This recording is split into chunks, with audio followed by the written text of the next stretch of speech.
नमस्कार साथियों, MR study में आप सभी का स्वागत है। जैसे कि आप सभी जानते हैं, आरआरसी ग्रुप डी का प्रतिदिन एक सेट अपलोड किया जाता है, जिसका आज 5वां एपिसोड है, जिसमें अति महत्वपूर्ण 25 प्रश्नों को संग्रहित किया गया है, जो आपके एग्जाम में किसी न किसी शिफ्ट में पूछने की प्रबल संभावना है। तो चलिए शुरू करते हैं आज के इस वीडियो को शुरू करने से पहले आपसे एक रिक्वेस्ट है, चैनल पर नए हैं तो चैनल को सब्सक्राइब कर लीजिए और बेल आइकन को दबा दीजिए, ताकि हमारे द्वारा डाले गए हर एक वीडियो का नोटिफिकेशन आप तक सबसे पहले पहुंचे। तो चलिए शुरू करते हैं आज के इस वीडियो को पहले क्वेश्चन के साथ। अगर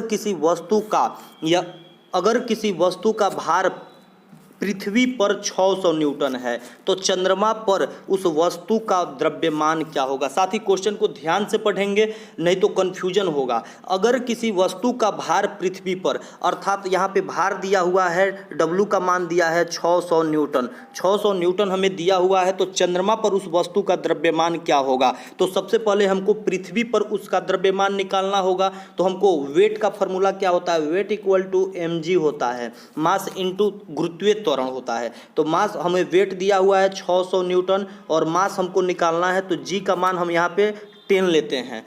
ऐसे तो वास्तविक रूप में 9.8 होता है, लेकिन कैलकुलेशन को फास्ट करने के लिए 10 लेंगे, जब तक कि क्वेश्चन में न कहे।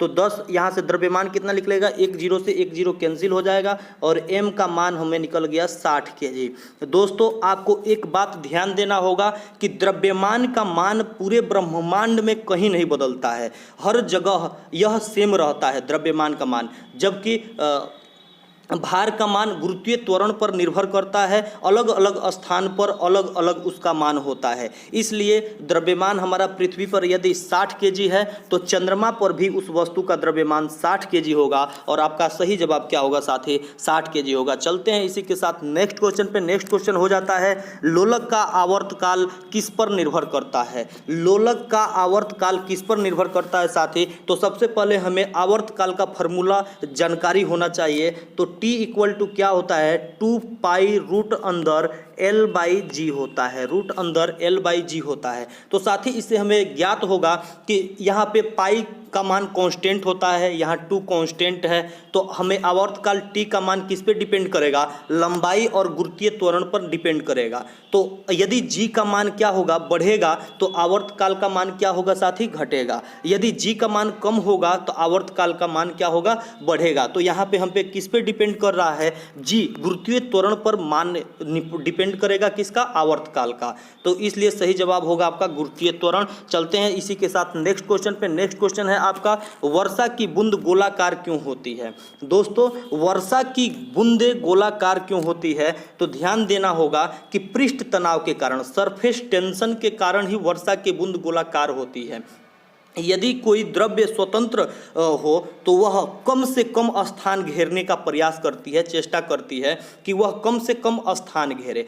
अर्थात कह सकते हैं, जिसका सरफेस टेंशन जितना ही अधिक होगा वह उतना ही कम क्षेत्रफल घेरेगा, और जिसका सरफेस टेंशन ज़्यादा होगा वह क्या करेगा, कम से कम स्थान घेरेगा, और जिसका सरफेस टेंशन कम होगा वह ज़्यादा से ज़्यादा स्थान घेरने की चेष्टा करेगा। तो दोस्तों, वर्षा की बूंद गोलाकार क्यों होती है, इसका सही जवाब होगा पृष्ठ तनाव के कारण, सरफेस टेंशन के कारण। चलते हैं साथ ही नेक्स्ट क्वेश्चन पे। नेक्स्ट क्वेश्चन हो जाता है आपका, कणों की अधिकतम गतिज ऊर्जा होती है, किसमें होती है। दोस्तों, गैसों में कणों की अधिकतम गतिज ऊर्जा होती है, क्योंकि गैस का घनत्व जो है बहुत कम होता है। इसके गैसों के अणु जो होते हैं सघन नहीं होते हैं, यह विरल होते हैं, इसलिए इसमें गतिज ऊर्जा अधिक होती है, और गैसों में विसरण का भी दर सबसे ज़्यादा पाया जाता है। चलते हैं साथ ही नेक्स्ट क्वेश्चन पे। इसी के साथ नेक्स्ट क्वेश्चन है आपका, मास प्रति यूनिट वॉल्यूम क्या कहलाता है। मास प्रति यूनिट वॉल्यूम क्या कहलाता है, तो आपका सही जवाब होगा घनत्व। डेंसिटी बराबर क्या होता है साथी, तो मास अपॉन वॉल्यूम होता है। इसी के साथ जानेंगे, यदि वॉल्यूम का मान बढ़े, अर्थात द्रव्यमान का मान, दोस्तों यदि वहाँ पे वॉल्यूम आयतन का मान बढ़े तो क्या होगा, डेंसिटी का मान क्या होगा साथी, कम होगा, घनत्व कम होगा। यदि डेंसिटी बढ़ता है, घनत्व बढ़ता है, तो आयतन क्या होगा साथी, कम होगा। तो चलते हैं नेक्स्ट क्वेश्चन पे। नेक्स्ट क्वेश्चन हो जाता है आपका, मनुष्य का सामान्य तापमान कितना होता है। साथ ही आपके किसी न किसी शिफ्ट में पूछने की प्रबल संभावना है, क्योंकि यह एग्जाम पिछले साल ग्रुप डी प्रीवियस ईयर में या एसएससी का है, सब में भर भर के पूछे गए थे। तो आपका सही जवाब होगा 37 डिग्री सेल्सियस। 37 डिग्री सेल्सियस मनुष्य का सामान्य तापमान होता है। या आपसे पूछ दे फ़ारेनहाइट में, तो 98.6 फ़ारेनहाइट आपका सही जवाब होगा। और अगर आपसे केल्विन में पूछे तो 310 केल्विन हो जाता है आपका सही जवाब। चलते हैं साथ ही नेक्स्ट क्वेश्चन पे। नेक्स्ट क्वेश्चन हो जाता है आपका कि समतापीय परिवर्तन में क्या होता है। इसका जवाब इस क्वेश्चन में ही छुपा हुआ है साथी, कि समतापीय परिवर्तन में क्या होता है। तो तापमान नियत रहता है। तापमान क्या रहता है? नियत रहता है। इसमें ऊष्मा परिवर्तित होते रहता है, घटता है, कभी बढ़ता है, लेकिन तापमान इसमें कांस्टेंट होता है। चलते हैं इसी के साथ नेक्स्ट क्वेश्चन पे। नेक्स्ट क्वेश्चन है आपका, ध्वनि तरंगे यात्रा नहीं कर सकती है। ध्वनि तरंगे यात्रा नहीं कर सकती है, किसमें यात्रा नहीं कर पाती है? तो निर्वात में। इसी के कारण अंतरिक्ष में कोई व्यक्ति यदि है, बातचीत आपस में नहीं कर पाता है, क्योंकि निर्वात होता है अंतरिक्ष में, और अंतरिक्ष में निर्वात होने के वजह से एक दूसरे की आवाज़ सुनाई नहीं देता है। इसी के वजह से निर्वात में हम ध्वनि तरंगे यात्रा नहीं कर पाती है। दोस्तों, ध्वनि तरंग की चाल क्या होती है? ध्वनि की चाल क्या होती है? तो 332 मीटर प्रति सेकंड ध्वनि का चाल होता है। इसी के साथ जानेंगे ध्वनि तरंगे किस प्रकार की तरंग है। तो ध्वनि तरंग एक अनुदैर्घ्य तरंग होता है, अनुदैर्घ्य तरंग होता है। चलते हैं साथ ही नेक्स्ट क्वेश्चन पे। नेक्स्ट क्वेश्चन हो जाता है आपका, सोनार का फुल फॉर्म क्या होता है। आपके ग्रुप डी एग्जाम में एक फुल फॉर्म पूछने की प्रबल संभावना है, इसलिए जितने भी प्रकार के फुल फॉर्म बनते हैं उन सबको प्रतिदिन एक वीडियो में एक एक करके मैं सबको कवर कर दूंगा, और आपका बेहतरीन तैयारी हो जाएगा। आपके एग्जाम में छूटने की कोई संभावना नहीं रहेगी। तो सोनार का फुल फॉर्म क्या होता है? Sound navigation and ranging. Sound navigation and ranging इसका फुल फॉर्म होता है। दोस्तों, इसके द्वारा समुद्र की गहराई तथा जल, यदि जल में कोई वस्तु खो गया है तो उसका पता लगाने के लिए प्रयोग किया जाता है। इसी के साथ चिकित्सा में भी इसका प्रयोग किया जाता है। किसी दूसरे स्थान पर संकेत भेजना हो उसमें भी इसका प्रयोग किया जाता है। ईसीजी इलेक्ट्रोकार्डियोग्राफ में भी इसका प्रयोग किया जाता है। किसका? सोनार का। साउंड नेविगेशन एंड रेंजिंग इसका फुल फॉर्म होता है। इसी के साथ चलते हैं साथ ही नेक्स्ट क्वेश्चन पे। नेक्स्ट क्वेश्चन हो जाता है आपका, निकट दृष्टि दोष में किस लेंस का प्रयोग किया जाता है। निकट दृष्टि दोष में किस लेंस का प्रयोग किया जाता है? तो आपका सही जवाब होगा अवतल लेंस। अवतल लेंस। निकट दृष्टि दोष को एग्जाम में मायोपिया के नाम से भी पूछ सकता है साथी। निकट दृष्टि दोष को ही मायोपिया कहा जाता है। अच्छा, जानेंगे निकट दृष्टि दोष क्या होता है। निकट दृष्टि दोष में साथ ही निकट की वस्तु हमें दिखाई देती है, परंतु दूर की वस्तु नहीं दिखाई देती है। दूर की वस्तु का जो आता है वहाँ से प्रतिबिंब, वह हमारे रेटिना के आगे ही बन जाता है। रेटिना के आगे बन जाने की वजह से हमें दिखाई नहीं देता है वह वस्तु, इसलिए हमें अपसारी लेंस की आवश्यकता होती है, जो कि प्रकाश को वहाँ से जो आए उसे डाइवर्ट करके हमारे यहाँ रेटिना पर प्रतिबिंब बना दे। तो इसलिए वहाँ पे अवतल लेंस का प्रयोग किया जाता है। अवतल लेंस को ही अपसारी लेंस कहा जाता है। अपसारी लेंस कहा जाता है। चलते हैं साथ ही नेक्स्ट क्वेश्चन पे। नेक्स्ट क्वेश्चन हो जाता है, द्रव्य का ठोस में परिवर्तन की प्रक्रिया को क्या कहा जाता है। एक अवस्था परिवर्तन से आपके एग्जाम में निश्चित रूप से क्वेश्चन पूछे जाएंगे। अवस्था परिवर्तन का यदि फुल डिटेल वीडियो देखना है तो हमारे प्ले लिस्ट में जाकर आप देख सकते हैं। द्रव्य का ठोस में परिवर्तन की प्रक्रिया क्या कहा जाता है? तो हिमीकरण कहा जाता है। हिमीकरण कहा जाता है साथ ही इसे हिमीकरण अर्थात फ्रीजिंग कहा जाता है। जब कोई द्रव्य ठोस में परिवर्तित होगा तो क्या होगा? हिमीकरण, फ्रीजिंग होगा। अर्थात आप जैसे बोतल में पानी रखें और उसको ले जाकर फ्रिज में रख दिए तो वह किस में परिवर्तित हो जाता है? ठोस में परिवर्तन हो जाता है। इसी वजह से आप कंसेप्ट एक बना सकते हैं अपना कि द्रव्य से यदि ठोस में परिवर्तित होता है तो उसे हिमीकरण कहा जाता है, उसी को फ्रीजिंग कहा जाता है। साथ ही नेक्स्ट क्वेश्चन पे चलने से पहले आपसे एक मैं बात बता दूं, हमारे इसी चैनल पर प्रतिदिन SSC GD special static GK, group D special science, topic wise current affair, topic wise science, इन सभी को कवर किया जाता है तथा अलग से एक ट्रिक वीडियो भी बनाया जाता है। तो आप सभी उसको देखने के लिए चैनल को सब्सक्राइब कर लीजिए और बेल आइकन को दबा दीजिए। तो चलिए, नाइट्रोजन की खोज किसने किया था जानेंगे साथी। नाइट्रोजन की खोज रदरफोर्ड के द्वारा किया गया था। रदरफोर्ड ने ही नाइट्रोजन की खोज किया था। तो नाइट्रोजन के जानेंगे कि परमाणु संख्या क्या होती है। नाइट्रोजन की परमाणु संख्या साथ ही 7 होता है। नाइट्रोजन का परमाणु द्रव्यमान कितना होता है, तो 14। आपका सही जवाब क्या होगा, 14 होगा। चलते हैं नेक्स्ट क्वेश्चन पे। नेक्स्ट क्वेश्चन हो जाता है आपका, द्रव्यमान संरक्षण का सिद्धांत किसने दिया था। द्रव्यमान संरक्षण का सिद्धांत किसने दिया था, मोस्ट इंपोर्टेंट क्वेश्चन बन जाता है। साथ ही केमिस्ट्री का क्वेश्चन है, यह भर भर के आपके एग्जाम में पूछे जाते हैं। आप प्रीवियस ईयर क्वेश्चन देखते होंगे तो आपको यह बहुत ज़्यादा देखने को मिलता होगा। द्रव्यमान संरक्षण का सिद्धांत किसने दिया था, तो लेवोजियर के द्वारा दिया गया था। साथ ही लेवोजियर ने द्रव्यमान संरक्षण का सिद्धांत दिया था। इसने कहा था कि यदि कोई रासायनिक अभिक्रिया है, यदि कोई रासायनिक अभिक्रिया है तो उसमें अभिकारक का द्रव्यमान और प्रतिफल का द्रव्यमान के बराबर होता है। अभिकारक का द्रव्यमान और प्रतिफल का द्रव्यमान बराबर होता है। अर्थात एक एग्जाम्पल के साथ समझते हैं साथी कि यदि आपको कार्बन प्लस ऑक्सीजन है तो यदि यहाँ से प्रतिफल निकलता है कार्बन डाइऑक्साइड, तो कार्बन का परमाणु द्रव्यमान कितना होता है साथी, तो कार्बन का आपका परमाणु द्रव्यमान क्या होगा, 12 होगा। और ऑक्सीजन का आपको मालूम है 16, तो 2 ऑक्सीजन है तो यहाँ 16 दूना 32 हो जाएगा। और कार्बन का 12 और 32 44 हुआ। दोनों ओर के द्रव्यमान क्या होंगे, बराबर होंगे। तो 12 और 32 को ऐड करेंगे तो 44 के बराबर आ जाएगा। तो यह द्रव्यमान संरक्षण का सिद्धांत लेवोजियर ने दिया था। इसने संतुलित रासायनिक अभिक्रिया पर ही लागू होता है। यह क्या होता है, संतुलित रासायनिक अभिक्रिया पर ही लागू होता है। तो चलते हैं नेक्स्ट क्वेश्चन पे। इसी के साथ नेक्स्ट क्वेश्चन हो जाता है, सूर्य में नाभिकीय संलयन का स्रोत क्या होता है। तो सूर्य में नाभिकीय संलयन जो होता है साथी, वह हाइड्रोजन के कारण होता है। छोटे छोटे हाइड्रोजन मिलकर एक हीलियम का निर्माण करता है। तो आपसे क्वेश्चन पूछे जाते हैं कि सूर्य में नाभिकीय संलयन के द्वारा उत्पाद कौन सा बनता है, तो आपका सही जवाब होगा उत्पाद के रूप में हीलियम का निर्माण होता है। तो इसी के साथ चलते हैं नेक्स्ट क्वेश्चन पे। नेक्स्ट क्वेश्चन हो जाता है, कॉपर सल्फेट का जलीय विलयन कैसा होता है।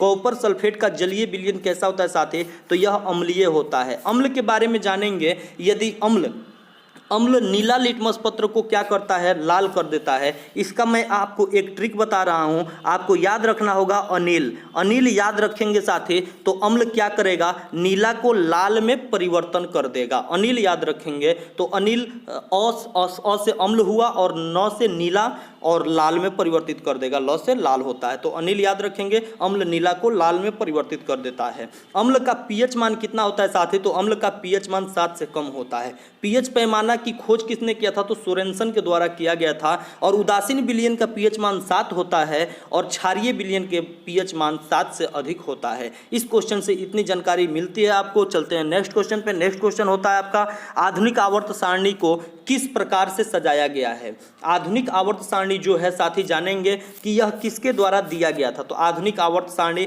हेनरी मोसले के द्वारा दिया गया है। यह बढ़ते हुए परमाणु क्रमांक के आधार पर सजाया, यह बढ़ते हुए परमाणु क्रमांक के आधार पर सजाया। जानेंगे साथी कि त्रिक सिद्धांत किसने दिया था। आपके एग्जाम में पूछे जाते हैं। पीरियोडिक टेबल रेलवे का फेवरेट टॉपिक है, यहां से क्वेश्चन निश्चित रूप से पूछे जाते हैं। तो त्रिक सिद्धांत किसने दिया था, जानेंगे साथी, तो डोबरनियर के द्वारा दिया गया था त्रिक सिद्धांत। और आपसे क्वेश्चन पूछे अष्टक सिद्धांत किसके द्वारा दिया गया था, तो न्यूलैंड्स ने अष्टक सिद्धांत दिया था। न्यूलैंड्स के द्वारा के समय में कितने तत्व मौजूद थे, तो न्यूलैंड्स के समय में 56 तत्व मौजूद थे। 56 तत्व ध्यान रखेंगे। और परमाणु द्रव्यमान के आधार पर यदि आपसे पूछे किसके द्वारा सजाया गया था, तो मेंडलीव के द्वारा सजाया गया था। मेंडलीव के समय 63 तत्व ज्ञात थे। चलते हैं साथ ही नेक्स्ट क्वेश्चन पे। नेक्स्ट क्वेश्चन हो जाता है आपका, जब एक धातु पानी से अभिक्रिया करती है, जब धातु पानी के साथ अभिक्रिया करती है तो कौन सी गैस निकलती है, तो हाइड्रोजन गैस निकलती है। साथ ही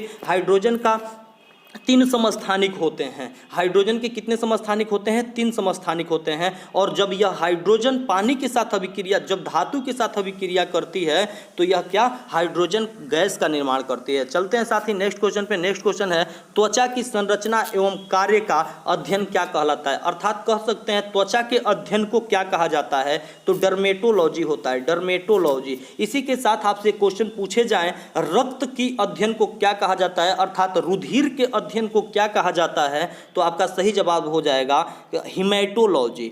हिमेटोलॉजी में रक्त का अध्ययन किया जाता है। साथ ही ये क्वेश्चन और बन जाते हैं कि प्लांटियोलॉजी में किसका अध्ययन किया जाता है, तो पौधों का अध्ययन प्लांटियोलॉजी कहलाता है। यदि आपसे क्वेश्चन पूछे कि सब्जी का अध्ययन क्या कहलाता है, तो ओलेरीकल्चर, ओलेरीकल्चर।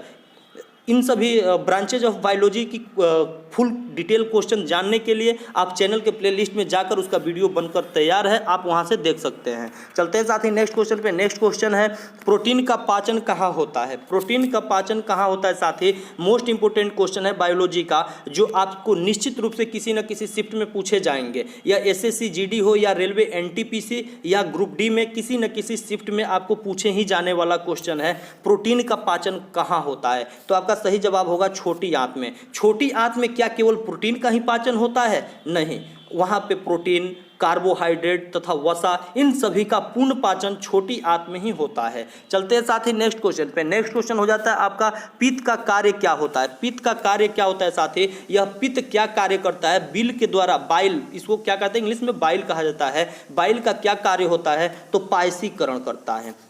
यह बाइल क्या करता है, पायसीकरण करता है। दोस्तों जानेंगे कि पित्त का निर्माण कहाँ से होता है, यह स्रावित कहाँ से होता है, तो पित्त हमारे लीवर के द्वारा, लीवर को हिंदी में यकृत कहा जाता है, यकृत या जिगर भी कह सकते हैं। तो यकृत के द्वारा पित्त का स्राव होता है और यह पित्ताशय में जाकर एकत्रित हो जाती है। कहाँ एकत्रित होती है, जमा कहाँ पे होती है, तो पित्ताशय में।